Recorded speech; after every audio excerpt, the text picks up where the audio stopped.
All right. All right. Hi, everyone. I'm Jackie Simek and my co-host, Carol. And we want to welcome you to Regulated, which is our nervous system and nutritional approach to helping you relieve stress so that it can support your fertility. And I'm going to kick us off, just so you know what kind of is going to go on tonight. I'm going to kick us off. I'm going to talk a little bit about just understanding your body, understanding the physiologies behind stress, why this isn't an optional thing to consider while you're on your fertility journey. And I'm going to cover the nutritional portions and some of the toxic portions. And Carol is going to cover some of the mindset pieces of the relationship between mindset and stress. And she has a hypnosis to bring us all through. I'm really excited about that. And yeah, and then we'll share some ways that you guys can continue on with us if that's something that you want to opt into. All right, I'm going to share screen. Let me know if you guys can see my slides. Notes set up here. All right, so let's jump in. Why you're probably here. So you want to conceive rather quickly. I say rather because when someone comes to work with me and they're like, oh, I get pregnant next month, I'm like, hold on. Because there's so much that we can do to optimize egg quality, to optimize sperm quality in 3 months. I call this trimester zero. It's prepping the body for 90 days because it's a journey that the egg goes on when it's becoming fully matured and ready to be fertilized. And we know that sperm is very sensitive to oxidative stress, but that makes it equally as receptive to the support that we can give it. And it takes about 90 days for that to happen as well. So you want to get pregnant rather quickly. You're maybe even trying to conceive and you have some additional risk factors. Maybe that's PCOS, maybe that's endometriosis, maybe that's advanced maternal age. You want to be able to have the healthiest pregnancy. We know that what we do to optimize egg and sperm quality, it impacts all-day sickness, which is my funny way of saying aka morning sickness, because it's not just in the morning and it's not sometimes just in the first trimester. It's really, a lot of it correlates to nutrition. So you want to have a more enjoyable pregnancy. We know things like preeclampsia, which is a higher blood pressure that happens sometimes in pregnancy. That's correlated to the quality of what we're starting with, which we can influence all of that. And gestational diabetes. All of these things are impacted by diet and lifestyle. So we want you to be able to have the healthiest, most enjoyable pregnancy that you can have.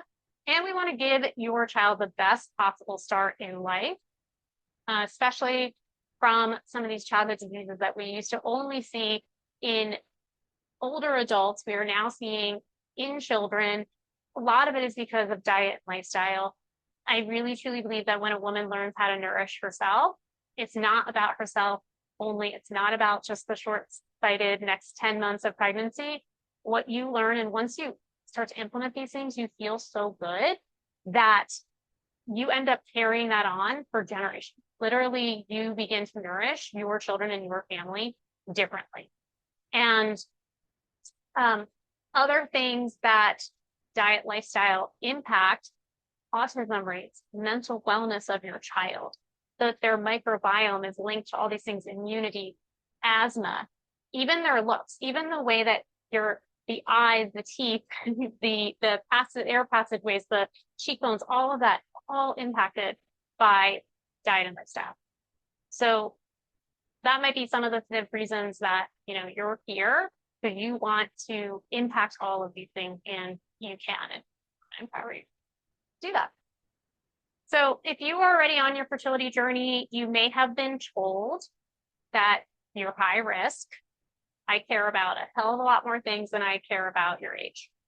In fact, I do ask my clients for their age, but that's only because I want to use that later in marketing and be like, hey, Susie at this age just got pregnant, right? So, but it's not really something that I'm overly focused on, but it is something our system and our doctors have been trained to focus on. And I don't think that that needs to necessarily be a high risk thing, but maybe you've been told that. Maybe, God forbid, you've even been told that you're geriatric. Maybe you've been told to keep trying. You're in that 6 month to a year window where you've been trying, and that's all your doctor's going to say to you is just keep trying. Maybe you have had a couple of tests run by your doctor and they're like, well, we don't really know why. Well, everything looks normal. The labs are normal. So here's our only option for you, IVF, right? Because that is what doctors have been trained to do.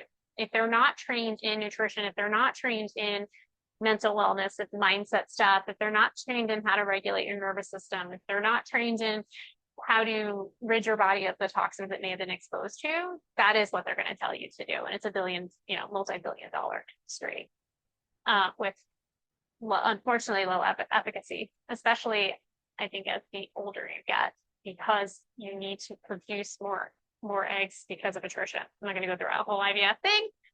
Granted, I will also say I will support somebody to go through IVF if that's their choice. I myself did egg preservation when I was 41. So it's out there. I also think there are a lot of women that they're not the reason that they're in IVF. It's their partners because of different factors that the male might have. So maybe you're here because there's a lot of conflicting information out there. And there's a lot of people who will make headlines and make an entire business out of the fact that they got pregnant at a certain age or with a certain risk or whatever it is, and they're not actually trained. And they're just giving you their own personal experience. And I hope that's expansive for you, but it may not necessarily apply to you. We're so bio-individual that all of these things, even the things I'm sharing with you tonight, is person by person. And that's why I work one-on-one with people. Carol works one-on-one. Everybody has different beliefs. Everybody has different chemistry going on in their body, etc. And maybe you've been told to just relax. And maybe that was your mother-in-law telling you that. Maybe that was a doctor telling you that. And they all mean well, and they're right. But it's just so annoying to hear when you don't have the tools and the information to go along with. How do I do that? So our goal today is to help you feel empowered by understanding fertility through the lens of the nervous system and give you real solutions to improve your fertility. So I hope that feels good for everyone. If it does, drop me something in the chat that lets me know that is feeling good for you. Before I go in a little further, I just want to kind of give you a little bit about me. If you're brand new to me, if you're from Carol's world, my name's Jackie Simek. I am a nutritional therapy practitioner. I'm also an EFT practitioner. It's emotional freedom technique. I have been practicing that and facilitating that as a practitioner for 15 years. And here's more of the fun stuff. I froze my eggs at 41 years old. It was not the smoothest journey. At 40, I had a relationship end. My friends in a hot tub one night were like, hey, girl, you need to freeze your eggs. And that's not something I ever wanted to do. I've always been such a big believer in health. I thought I was the epitome of health, let me tell you. And I was eating organic. I was cooking all my meals because I am a diehard foodie. And I went into the, fertility clinic and all my numbers looked, this is what I expect for your age. I walked out crying. A week later, I got a phone call from the doctor saying, hey, one of the 3 tests we run, which is probably not the greatest test, but in my case, it was a test that caught something. One of the tests we ran is really high. It could be something to do with something happening in your brain. I go for a brain MRI. They come back, they tell me I have a small aneurysm. I have to treat that instead of doing IVF. And at this point, he just showed me all the charts of like, I'm over 40. Let's get going. And now he's telling me to slow down. So I took that time and used it to my advantage. And I worked with a fertility nutritionist. I did a lot of research. I changed all my products. Look at this beautiful new palette that just came out. This is beauty. I'm loving all the products that are out there now, but 7 months later, I quote unquote, he told me that I'm their clinic's miracle patient. And 100% of my eggs froze that were retrieved. And that kind of set off this piece of what my calling here on earth is. So love my nieces. I've got 3 of them, and this is tapping. If you've never heard of it before, come hang out with me on Instagram, JackieSimek.com. Jackie Simek, just Jackie Simek on Instagram. Okay. So let's come back to stress, conception, and fertility. And what we know is that when we are in an elevated space of stress, that 13% decrease on conception each month. That's a pretty big deal. Yeah, especially when we can control that. We know that women that are over 35 are the most stressed group of adults out there. I don't know about you, but I think I had it a lot easier when I was in my 20s. I think life was a lot easier and a lot less things to worry about, right? And what's happening inside the body is that the body is wise. It will always prioritize survival over reproduction, right? So if your body's constantly getting into fight or flight, it's constantly having elevated cortisol, which is the hormone that gets put into your blood system that's going to help you run from something, that's going to help you fight back.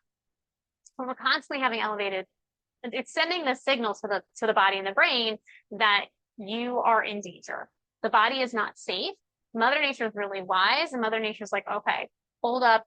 We're not going to make you any more stressed out. Pregnancy is a super stressful event on the body, and having an offspring to take care of, more stress. So Mother Nature's like, all right, pump the brakes. So that's what happens, right? So reducing stress, regulating your nervous system are not optional if you are on a fertility journey. Okay? And I'm going to go through some of the physiological things that are happening underneath. Cortisol, that stress hormone, it has a real impact on nutrition. First things first is our minerals. So the minerals in your body, some of them we need such trace amounts, but that doesn't mean that they're not so important to our overall health. They are responsible for being a cofactor, meaning they contribute to the process of over 3,000 things that are happening inside of our body. And when we have high stress, it literally eats up minerals and it kind of depletes them. And when we have higher stores of minerals, not only are we buffering against the stress that's happening, but it gives us like a bomb almost, right? Like the things that may have stressed us before kind of roll off our back a little bit more when we are at the right levels of minerals. So that's a big piece of this, is that the cortisol is like kind of just draining the minerals that we need, all these cofactors. Minerals are also the building blocks of our hormones, right? So if the cortisol is lowering the minerals, then we don't have the right building blocks to support the progesterone or the estrogen, the things that we need to create baby and things we need to have a regular cycle. Something else that cortisol does is it decreases calcium absorption. We need 500 grams of calcium every day to build a baby. Got to build all those bones, that whole structure within you. And so we don't obviously want to be decreasing, in particular, like calcium, but everything, right? Because I'm going to talk about in a second the impact of stress and digestion. And whenever our digestion is off, we're always going to have decreased absorption of anything, right? Of anything that we're worried. Potassium levels. So potassium is an electrolyte. Potassium works with sodium, moves things in and out of your cells. So mainly what it's doing is keeping your cells hydrated. When we have high cortisol, that ability to do that process lowers, right? So now we aren't as hydrated, which means our cells don't have as much energy. You end up feeling sluggish and low energy, maybe some lightheadedness and things like that. What also happens is when that pathway in and out of cells isn't open and working, sometimes the toxin stuff gets stuck in the cells too. So this is, kind of some of the physiological things that are happening with cortisol and nutrition. Cortisol and digestion. One of the biggest things I see in clients consistently is low stomach acid. And if you have heartburn, most people think, oh my God, I got so much acid, it's coming up. Heartburn is actually a symptom of low stomach acid. And when we have high cortisol, it lowers stomach acid. What is happening? We are actually going to decrease absorption of nutrients again. When we don't have that initial first layer after we chew our food to start to break down our food, that highly acidic environment to break things down, then where it gets to our lower, our small intestine, our colon, it's not going to be broken down to the adequate level to allow then that next process to happen as efficiently as possible. What it also does is it lowers immunity. And we want to make sure that you're as healthy as possible, that you don't our bodies are coming into contact every day with bacteria, viruses, all those types of things. We know, some of these viruses that have happened the last few years have left some marks on the way that our bodies work. And we want to make sure that you're not getting sick and that your body, again, isn't being put into that stressed out mode and fighting this cold or this virus or anything like that. And so we want to make sure our stomach acid is high. One quick trick for stomach acid for supporting that is to not drink water within 20 minutes before and 20 minutes after eating. Obviously, if you need a sip, take one, but we don't want to be guzzling our water while we're eating. That lowers the stomach acid. If you've ever been stressed, maybe before a speech or something, maybe the tummy starts to rumble. So we can end up with diarrhea when we are stressed out, which again kind of correlates to that poor nutrition. The food doesn't have enough time in the digestive tract, so it's coming out and we're not absorbing. Another thing is on the opposite side, constipation. I talk to women who are having one bowel movement a week. So you've got to have 1 to 2 healthy bowel movements a day. I'll talk about this all day long, and there's a whole chart of what it's supposed to look like, etc. But when we're not making that regular bowel movement, we've got that toxin stuff building up. And when I keep talking about the toxin building up or the toxins not being able to come in and out of the cell, that's when things get kind of messy. That's when the cells get confused, when the metabolic health which is so essential to replicating, creating life at a cellular level, starts to go haywire. We want to make sure that's not happening. Stress and blood sugar. So blood sugar regulation is my favorite thing to talk about, probably because I have the biggest speakers around. So maybe I'm the best spokesperson for this. But what is happening when we have blood sugar spikes? So we eat something that had a lot of sugar in it, and now the glucose in our blood is going up, and we've got to kind of pump out a bunch of insulin to address it, get it to come into the cells. And usually our body's not perfect. It overestimates the insulin, and now our blood sugar drops.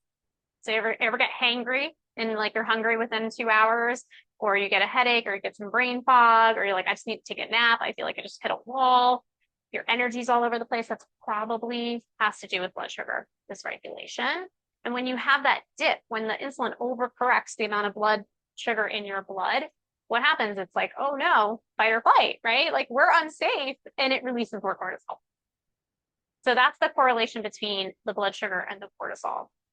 It also interferes when we have all this insulin that our body has to keep producing. It's interfering with hormones. It's basically kind of hijacking the hormone receptor on cells. So the hormone comes to tell the cell what to do, but now it can't tell it what to do because it's busy trying to use the insulin to, get its energy. This also has a destructive effect on the thyroid. Thyroid's really important for your overall body energy. When the thyroid function starts to drop, let's say it drops 10%, the energy of every other cell in the body will also drop 10%. One of the issues here is that a lot of people get thyroid stuff run by their doctor, but it comes back normal. And a lot of times with these tests, one, they're not testing the right things, they're not testing the right level of detail, but also they're not going to come up on these tests as a flag until it drops about 70%. So we've got to look at this blood sugar supporting blood sugar regulation. There's so many fun things that we can do. I'll talk about this in a second. When we have dysregulated blood sugar for a long period of time, we end up in insulin resistance. It's another thing that is now becoming, thank God, more of a test that they're asking people to take that are on their fertility journey. So actually getting a fasting insulin test, not just a fasting glucose test. Why? It's so important because when we have too much insulin, it is going to ask the ovaries to keep producing more testosterone. And the ovaries will create nodules and cysts that will help create this testosterone. And that's how women end up with PCOS, right? So PCOS and blood sugar regulation, very correlated. And when people have PCOS, they also end up in like estrogen dominance. Estrogen dominance. Usually symptoms of that, you have heavy periods, you have a lot of PMS, breast tenderness, maybe some facial hair. Anytime that we're estrogen dominant, we're probably too low on the progesterone. Progesterone, the progestation hormone, comes out after you ovulate, helps the egg stick.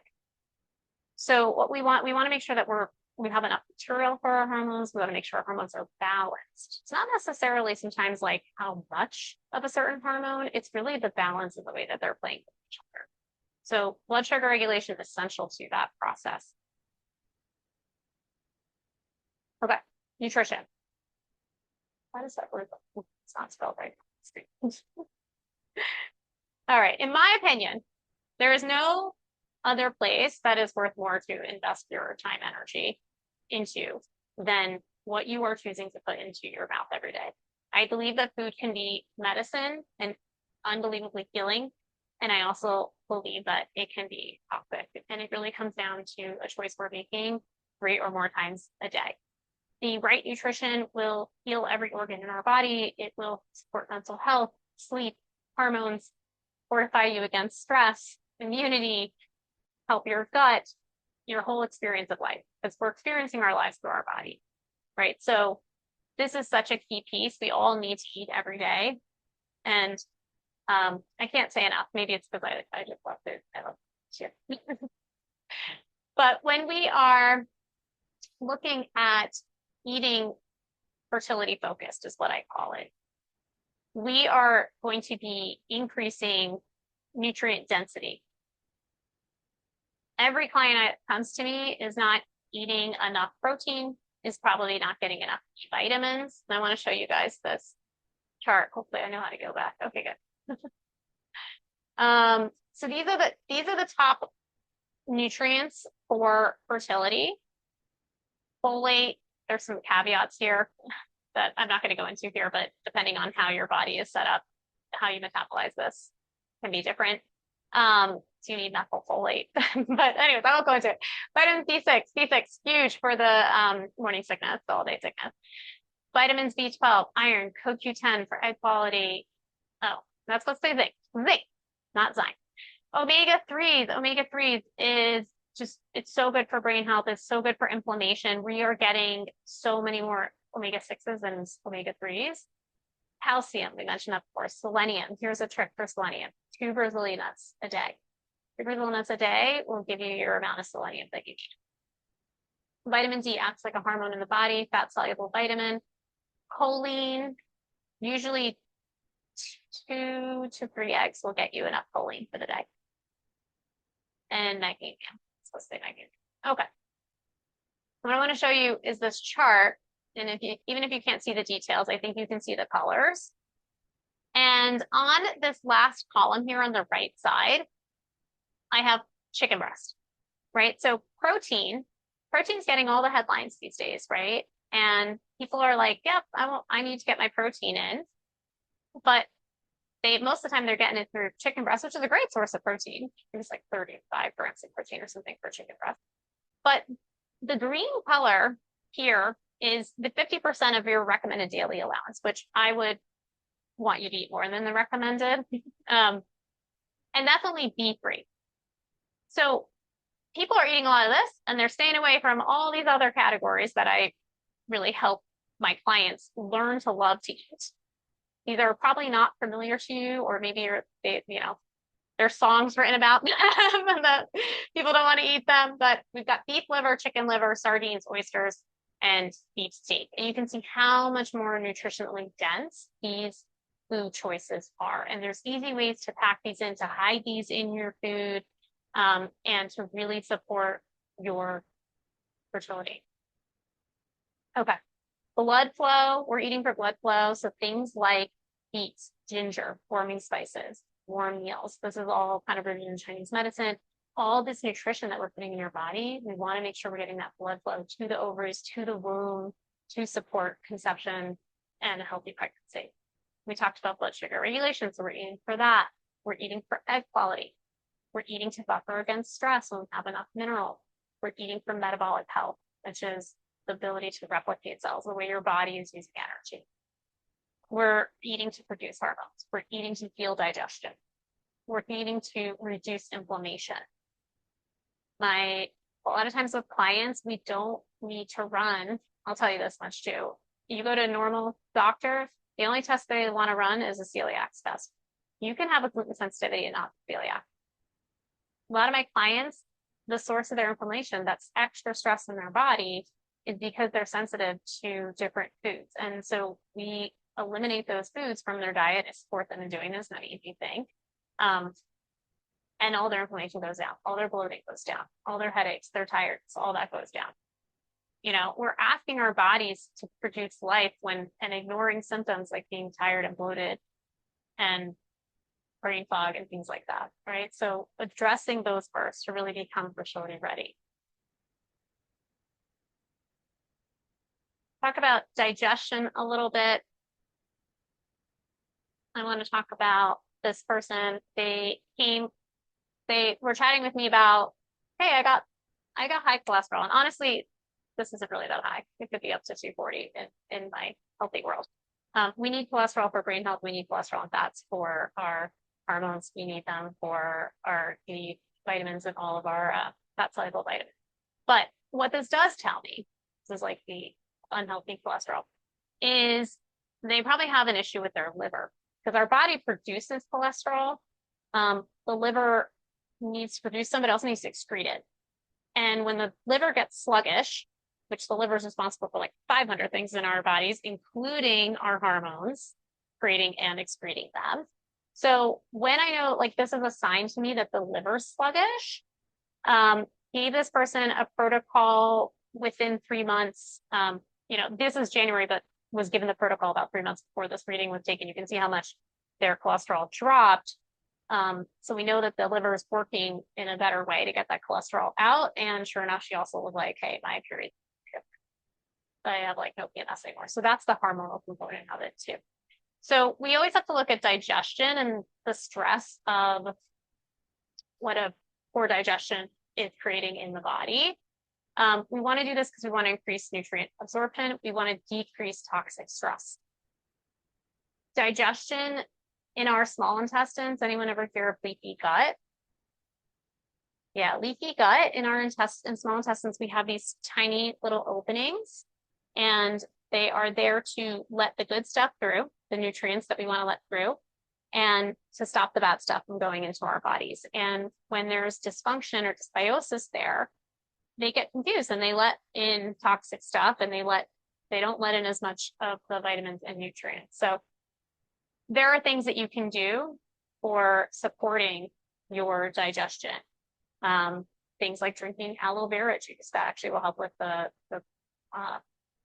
stomach acid, increased stomach acid. Bitters, drinking bone broth, which is also a great source of protein, right? A cup of bone broth is 10 grams of protein, but it also will kind of heal that lining that you have. And obviously there's deeper protocols that I'll go through with somebody that I work with and really understand, what part of the GI system is in stress and how can we improve it. I'm going to talk for a second about toxins. I think age gets so much attention in the fertility journey, but I really don't care about your age. It's more about how long your body has been on this planet and how much it's being exposed to toxins for how long.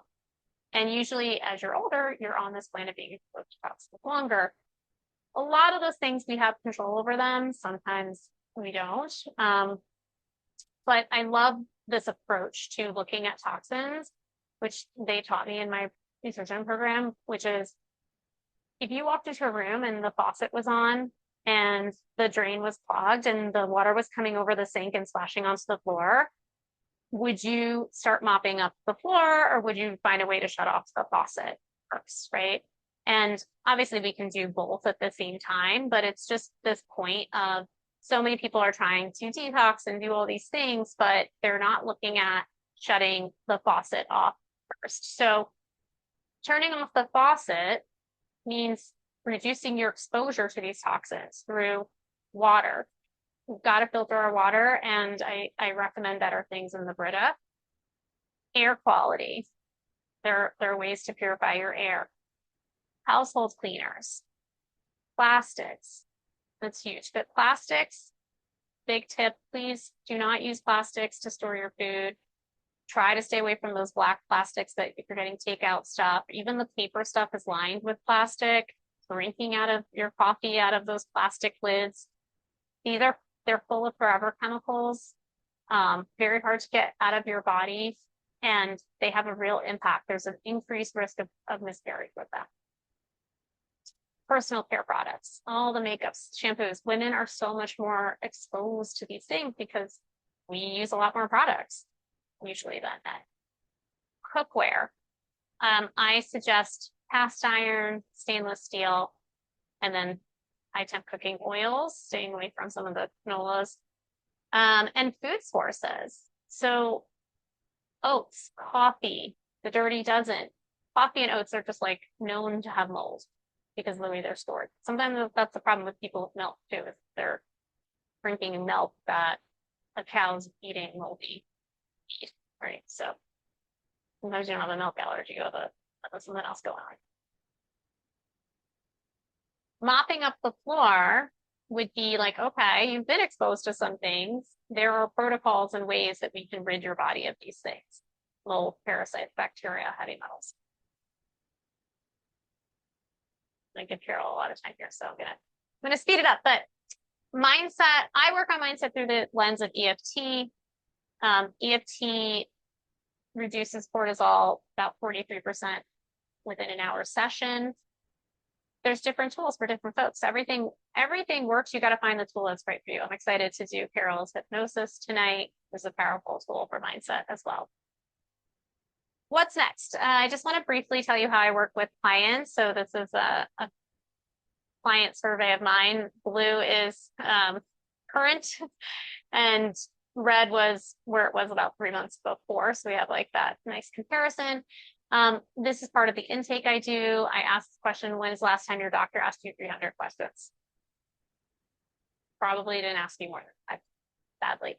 And then, and gave you more than a prescription for whatever it is that came up, I know, because I just went to my doctor for my annual and I couldn't believe that I walked out of there with her telling me to get a celiac test. I'm like, okay. And just quickly before I turn it over, I just wanted to talk about some fertility myths. I know I gave you a lot of information, and I know it's easy to be like, cool, I'm overwhelmed, or I don't want to do that, or maybe that's not that important. I'm going to go in another direction. One thing I want to say is prenatals are amazing. You should be taking them at least 6 months before you start your fertility journey. There's definitely a wide range in quality, and feel free to message me. I can give you my link to my recommended ones that are like professional grade quality, but it's not enough. You can't out supplement a nutritionally deficient diet, largely because of the things that we talked about, because you could still have digestive things going on. You're popping all these supplements and they're not actually getting into your system. They're not going where they need to go. And it's kind of like a cherry on top. It's not a replacement for, this idea that you can do IVF. Yes, and it doesn't fix egg quality. It doesn't address sperm quality. Sadly, I know someone who's gone through 4 retrievals, had over 100 eggs, and the egg quality wasn't there, so it didn't produce the quality embryos. It doesn't fix your hormones. It overrides hormones. It will not give you the building blocks to your hormones either that comes through food. It doesn't address underlying inflammation, any of those toxin exposures you might have, any immunity issues that might be going on within your body, autoimmune stuff. A lot of that's digestive, and it's expensive. And sadly, the efficacy is actually not even, it's not great, even particularly as you get older, because you need more eggs. And usually, typically, as you're getting older, the number of follicles are going down. But what you only need one egg every month and you try naturally. So it's almost a better route to support your journey naturally. But if you wanted to do IVF, I'm all for it too. Like I said, I did freeze my eggs, so I get it. And then the last thing is this idea that my tests are normal. And I just want to encourage you, the way that we look at labs in the medical system is different from the way that we'll look at it in the functional space or the more holistic space. Our ranges are different. The ranges that your doctor's using is based on averages in the United States. We're not that healthy of a country. So you're getting compared to people that are of a reason to go to a doctor and get a bunch of labs. And, you know, you might fall within those range, but they're not optimal. So we use optimal ranges. We're trained to look for patterns. So maybe nothing's kind of tripping that this is wrong, but I can see like a bunch of them are on the low end. And when we look at those together, I can tell you that, hey, this is trending towards low B vitamins or a thyroid issue or something like that. Most doctors don't understand that a lot of these molds, things like Epstein-Barr virus, things like, what am I looking for? You get Lyme's disease, things like that, those actually can hide. They produce biofilms around them. And so your white blood cells will come back, but there's absolutely nothing. And all of this is happening underneath, right? So you've got to bring your labs to someone who is trained to look at them differently. And then also making sure that you're testing the right thing, right? Testing that fasting insulin. Doctors test AMH, but AMH is correlated to the success of IVF. It's not correlated to conception. So if your AMH numbers are lower, one, you could raise them naturally. And two, it's something that I would focus less on. Okay, I know I gave you a ton of stuff, so maybe we all need a little relaxation from Carol. And I'm going, before I go, that client that I showed you the comparisons of the graphs, I just wanted to say she's pregnant, and it's very early. We're super excited for her. And largely what we worked on is blood sugar regulation, getting her more nutrient-dense foods, working on some food sensitivities that she had, her relationship with caffeine, stress, improving her sleep. And a big one for her was the spiritual component of bringing a soul into this world. And that she was a very intuitive person, and she kind of needed to step away from all of the medical box and come more back into her trust in her body. And yeah, she's on her way.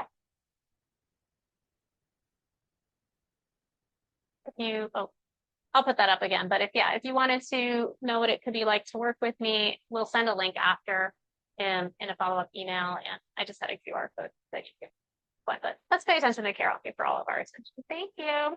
Hi, everyone. Thank you so much for that, Jackie. I learned a lot, and I thought I was pretty knowledgeable about nutrition and fertility. Okay, so I'm going to talk fast so that we can get through as much of this as possible in a short time.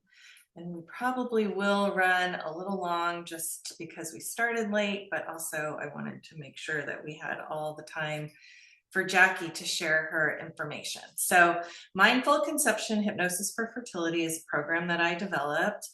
I am a hypnotherapist. I specialize in fertility issues. I have a master's in social work. I'm also a certified hypnobirthing childbirth educator. In my private practice, focusing on fertility issues, I do have a 70% success rate. we're going to talk about why and how all of that works. So let's get into it. So Jackie already talked about the stress of fertility, but I'm going to dig in a little bit more about how it really gets in the way. So that fight or flight response, our body doesn't know the difference between a real threat versus a perceived threat, one that we're just thinking of. And fertility issues, it's a monthly event, right? It's through the whole month. It's not just one day, once a month. It's the whole month. You're waiting for your period. That's stressful. You're waiting. Is it going to be positive? Am I going to get my period? Maybe I'm late. And then you're waiting for the test results. Then you get the test results. It's usually negative if you're having fertility issues, and then you get disheartened, and then you're like, okay, I'm gonna, try again next month, and the next month, the next month, the next month, right? So you end up having this low to moderate to high level of stress every single month, all the time. And that stress creates the fight or flight in our body that then gets in the way of our body knowing it's a safe place for a baby to grow. So hypnosis can really help you get rid of that level of stress. But first we need to understand what hypnosis is and what are all about our brain. So we have a conscious part of our mind and we have a subconscious part of our mind. And our brain is kind of like a computer. The conscious mind is the part of the brain that's the planning, the thinking, the rationalizing, also the catastrophizing part, also, the worrying part, also the anxiety part of our brain. And then if you think about the computer, it's what you see. What you see is what you get, right? The subconscious mind is like the hard drive memory of your computer. We can type something onto our screen. We can move the cursor around. That's the conscious part of the mind. The subconscious part of the mind, just like your computer, is the part that knows, like, when I type a word, it's going to show up. When I click to, go to Google or Amazon or whatever, it actually knows there's a program already set up behind the scenes that sends my page to the page that I want. So part of the subconscious mind is all of that programming to help us stay alive. It keeps us breathing, it keeps our heart rate going, and it makes our heart rate go up when we're moving around and exercising, and it slows down when we're sleeping. When we chew our food, we're not super conscious when we're chewing it, we swallow it, and then we're definitely not conscious about what's happening after it goes down our throat, right? It goes into our stomach. The subconscious mind is the thing that's controlling, the stomach acid, digestion, making sure that the intestines are moving and getting that food digested, and all the food gets nutrients and all of those things get sent to where they need to get to. So it controls all of our bodily functions. However, when that stress, that fight or flight is there, it doesn't work as optimally as we want. Then the other part of the subconscious mind is where hypnosis comes into play. It is the keeper of every single memory that you've ever had from birth till now. So maybe sometime in your childhood, your family, somebody in your family said, like, oh, our family always has small hips. We're not good at having babies. Or, somebody, grandma so-and-so had, so many miscarriages, and that stuck with you. Or at some point, a doctor said, you have PCOS, that's going to make it hard for you to get pregnant. And that gets programmed. So all these messages get programmed along the way. If we ever do go to the doctor to deal with our fertility issues, like Jackie said, they're probably not deep diving. They're probably just saying surface stuff and telling you, like, good luck, yeah, we're going to monitor your numbers. But you've got infertility. You have a diagnosis of infertility. And once you get a diagnosis of infertility, unexplained infertility, or maybe you actually have a physical reason for infertility, or your partner does, that gets stuck in your brain. And that program becomes the one that is the overarching program that's playing constantly in the background, just like a hard drive, computer drive is constantly doing something in the background. So it really is important to understand the 3 laws of the mind, to understand how our thoughts actually get in the way of what we truly want, because we think things without really knowing the effect that those thoughts have. So law number 1 is every thought creates a physical or chemical change. We think over 20,000 thoughts a day, but we're not consciously thinking 20,000 thoughts a day. Even when we have a racing mind, that's still not probably 20,000 thoughts a day. So the majority of our thoughts are in that subconscious mind, happening without really understanding or having any awareness. It's kind of like an iceberg. The conscious mind, what we're aware of, is the part that you can see above the sea, and the bigger part of that iceberg is the humongous piece underneath the water. So we think thoughts without even realizing we're thinking these thoughts. And especially with fertility, we're thinking, oh, I'm infertile. Oh, this month, am I going to get pregnant? I want to get pregnant, but I don't want to have another disappointment. So we tend to have all these ranges of physical and chemical changes from each of those specific thoughts. The placebo effect is a great example of how a thought creates a physical or chemical change. When doctors, scientists do a scientific study and they have a control group, which is half of the group that has the illness or the symptom or whatever, that half of the group gets no treatment. The treatment group gets the treatment. The placebo control group gets some kind of sugar pill or nothing. And within that control group, the scientists have to realize, they already know going into the scientific study, that there's going to be a small percentage of people who are in that control group that get no treatment that still have a positive outcome equal to the treatment group. And it's just because that group of people believed that the pill that they're taking, which was a sugar pill, or the injection that they're getting, which was just saline or whatever, could potentially heal them or make their pain go away. And so that thought creates a chemical or physical change. And that is a huge, huge thing to realize. The second law is you can only think one thing at a time. So how many of you who are dealing with fertility stuff have those conflicting thoughts of, I really want to get pregnant this month, but I really don't want to have another disappointment. I really want to have a baby, but this is so hard. Okay, your brain, that subconscious part of your brain that controls all those bodily functions, it only recognizes statements that are 100% committed. So when you say a statement and then you follow it with a conflicting statement or the opposite, your brain goes, I don't know what you want me to do, so I'm just going to stay stuck. And that's what happens often with unexplained infertility, is we're giving our brain the wrong message. And so a tip that you can use is cancel those negative thoughts. When you catch yourself saying, this is what I want, or I want to have a baby, I can't wait for my baby to come, but that negative catastrophizing thought, I want you to be aware of it and then say in your head, cancel, and then replace it with the statement of what you desire.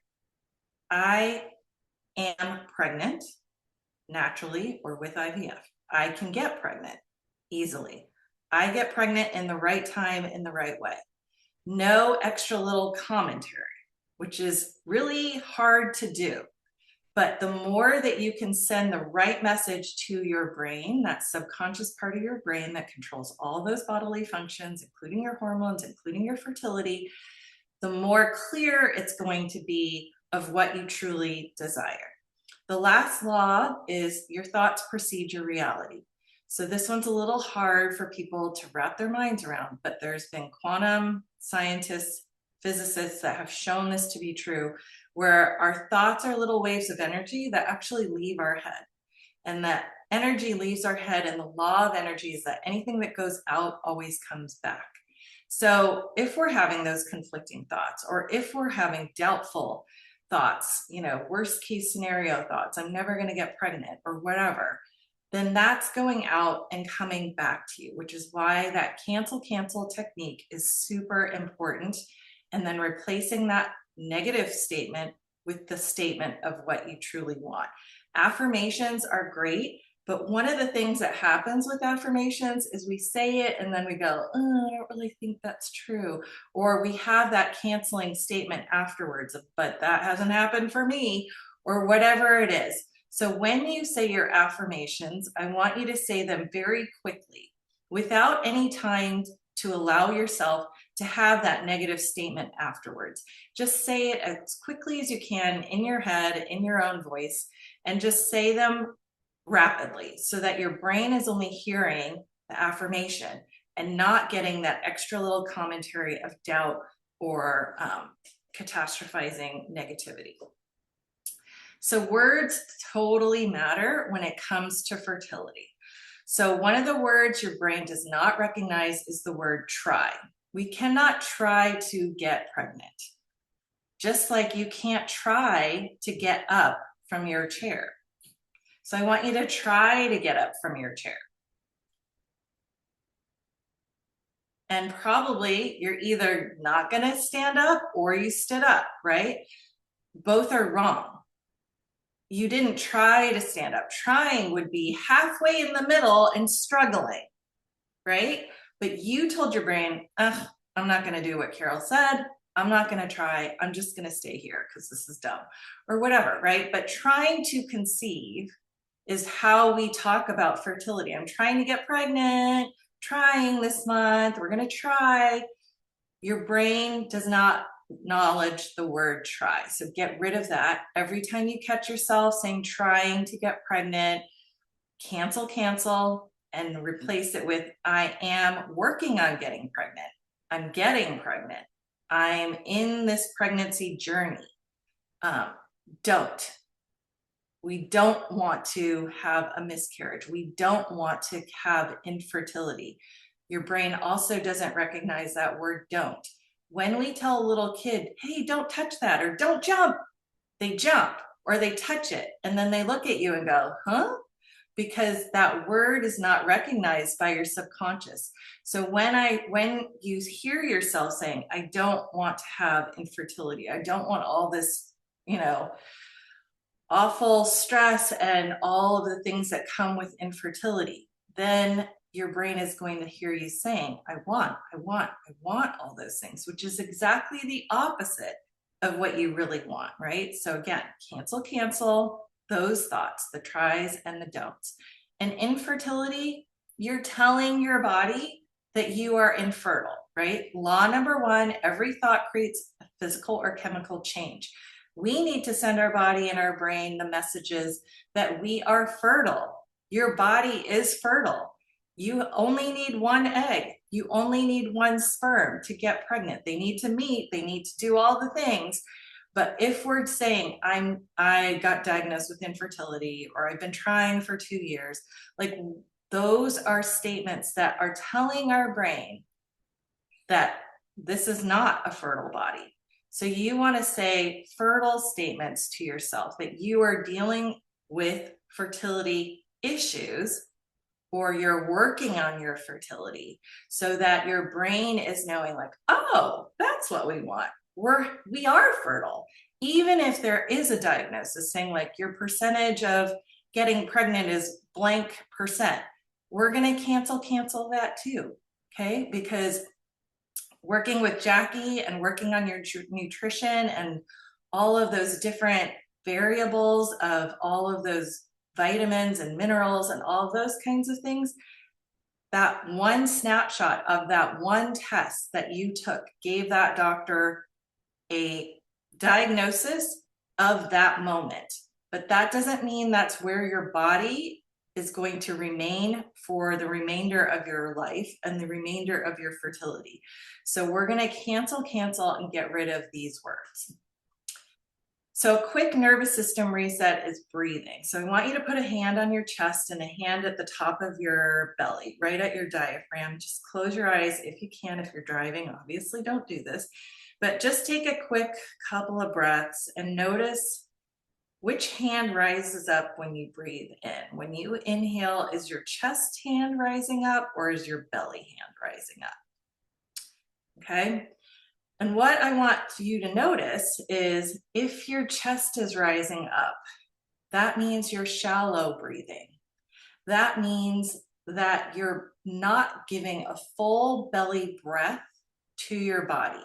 And if you're shallow breathing, you're giving the signal to your body and your brain that things are not safe. They're not okay. We're living, we're doing okay, but we're definitely not in a safe, relaxed space. When we're belly breathing and full breathing is usually when we're asleep. If we're living life, it's usually we're shallow breathing.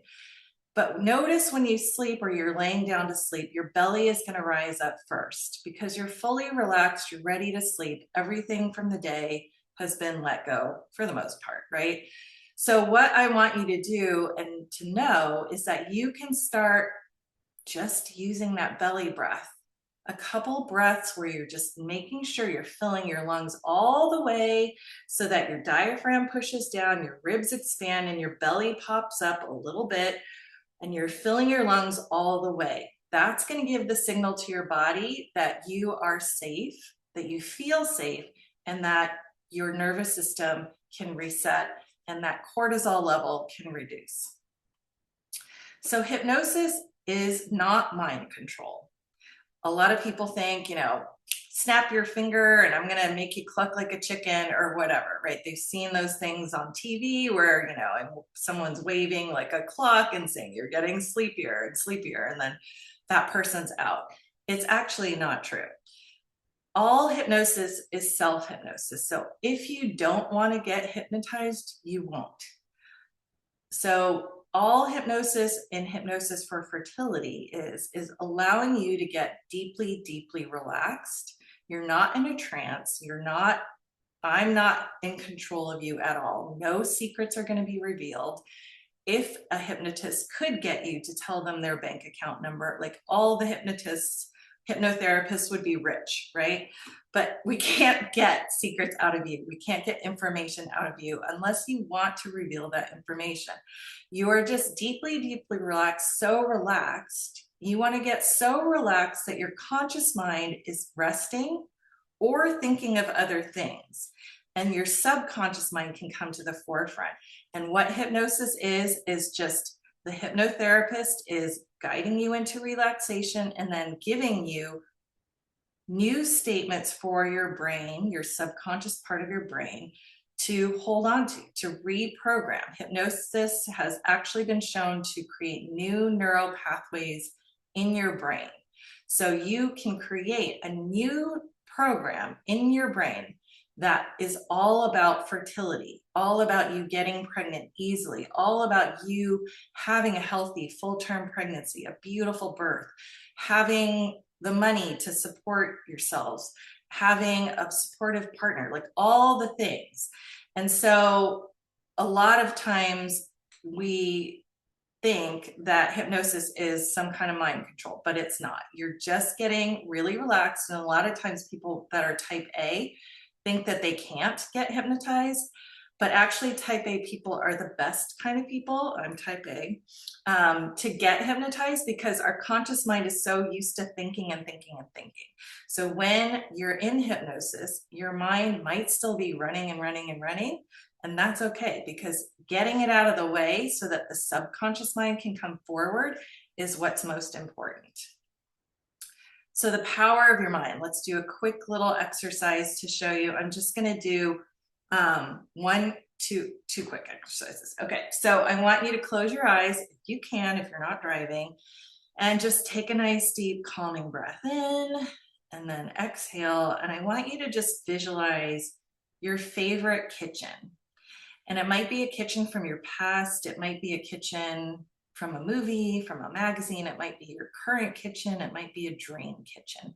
But I want you to pick a kitchen and find yourself standing in it right now. And you can smell some really yummy smells. Maybe you can smell a favorite recipe being baked or cooked on the stove. You can see the steam rising. And you're standing in front of a countertop with a cutting board, and on the cutting board is a lemon. And I want you to see that in your hand is a very safe knife, and you're going to cut the lemon. You're going to cut it in half, and you can see the juices of the lemon just running out, and you can smell that fresh lemony scent. And I want you to bring half of the lemon up to your nose and take a nice big whiff, and it just smells so bright and citrusy and fresh. And then I want you to sink your teeth into that half of the lemon, and you can feel the juices rolling around in your mouth. And it's sour, and it's making that sour sensation happen. You might even notice that you have more saliva in your mouth. And then go ahead and open your eyes and notice that you're still here, sitting where you are. But I just took you on a little journey to a kitchen where you saw a lemon and you cut it. Maybe you cut it halfway like this or halfway the other way, and you brought the lemon to your nose, and then you took a big whiff, and then you bit the lemon and the juices ran in your mouth, and probably you either at least smelled the lemon or tasted the lemon, and you had that sour taste stimulated in your mouth, and you might have felt more saliva in your mouth. So that's all that hypnosis is you listening to somebody giving you suggestions, you accepting those suggestions, and you letting your body have a physical or chemical change, right? The law of number one, every thought creates a physical chemical change. And so that lemon exercise showed you that you can smell something that's not there, taste something not there, and just be somewhere without even leaving the room, right? We go in and out of hypnosis all the time. Highway hypnosis, that's an example. If you're watching a TV show or a movie and you're laughing, or you're crying because something's sad, or you're jumping out of your seat because something's scary, that is a state of hypnosis. You are so deeply focused on the show. Your conscious mind knows you're sitting on your couch or the movie theater. The screen is a bunch of actors. It's not a real story. Your subconscious mind loves imagery and it loves emotion. And so it starts acting as if it's real.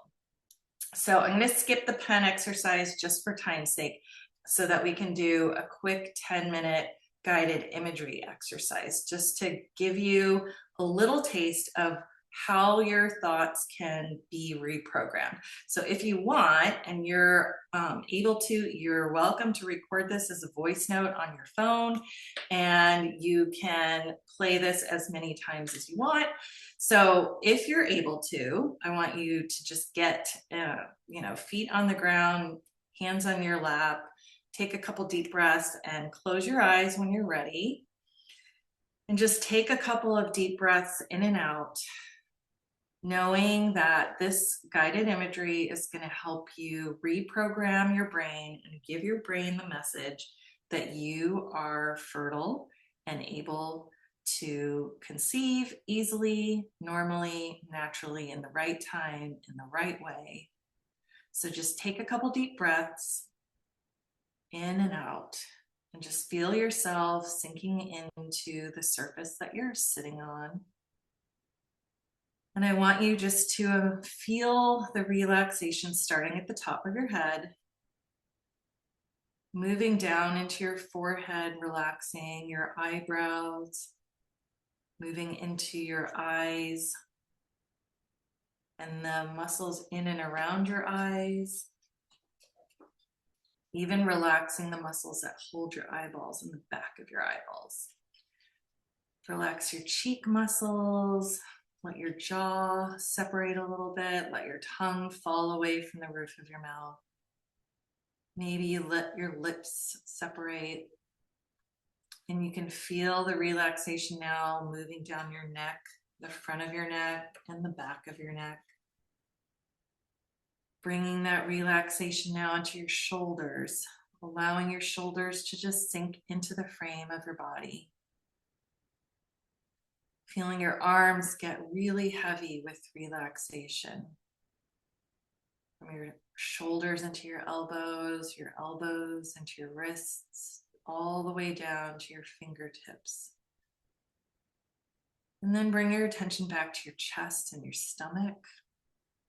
Feel your chest rising and falling with each relaxing breath. And then slide that relaxation around your back, starting at the top of your back and letting each and every vertebra just release and relax one by one by one, down, down, down, all the way down to the base of your back, bringing relaxation down into your hips, from your hips into your thighs, the tops of your thighs, the backs of your thighs, now into your knees, the backs of your knees, your calves, your ankles, down into your feet, the tops of your feet, the soles of your feet, all the way down to the very tips of your toes. And now go ahead and scan your entire body for any areas of stress or tension, knowing that every thought creates a physical chemical change. So you're bringing relaxation, comfort, soothing, healing, calming energy to every part of your body from the top of your head to the tips of your toes. Very good. And I want you now to focus on your fertility in your body, your uterus, your ovaries, everything, that whole area. And I want you just to send loving energy, maybe it's a certain color, to all of your body, but especially to your hormones and your fertility areas and your fertility organs, and see that healing, soothing, calming energy moving through every cell of your body, but especially through all the parts of your body that manage your fertility, cleaning things out. You might even see how it's cleaning things out and see a certain color moving out of those areas, being dissipated, almost like vaporized by this soothing, calming, healing energy. And your subconscious mind works quickly, just clearing all of that out until all that remains is a healthy, fertile system, organs, body, all the way to the cells, all the way to the DNA of every single cell in your body. And now I want you to focus on your uterus, and I want you to imagine that inside your uterus is a beautiful nursery. It's decorated exactly the way that you would want it. It's your dream nursery. It's so beautiful. Look at the colors. As you walk around, maybe you can feel the different textures. And it's so inviting. It's beautiful, exactly as you had imagined it, exactly as you had planned it. And in the crib is your little baby. And I want you to see that little baby in that crib of your nursery, in your uterus, so safe, so beautiful. It's here, it's there. And I want you to secure that image, that movie, that script, that program into your uterus, almost like you're taking that picture and putting it into a little car seat that gets locked in into your uterus. So it's safe, so it's sound, so it can come true in the right time and in the right way. And in a moment, you're going to come back to the room feeling refreshed, feeling confident, knowing that you've just reprogrammed your body to be fertile, to get pregnant easily, normally, naturally, to have a healthy full-term pregnancy, to have a beautiful birth, to have the family that you desire, and knowing that this is going to happen in the right time and in the right way. Feeling great when you open your eyes, knowing that this program has now been accepted by your subconscious mind, and it knows now what it needs to do to help you achieve this goal of becoming parents, becoming a parent. So in a moment, I'm going to count from 1 up to 5, and count of 5, you're going to open your eyes. 1, feeling yourself coming back into your conscious mind and body. 2, feeling more alert, feeling more aware of your surroundings. 3, wiggling your fingers. 4, wiggling your toes. And on that last number, the only way you can open your eyes is knowing and confirming that that program that we just did, the reprogramming of your fertility, has been accepted by your subconscious mind 100%.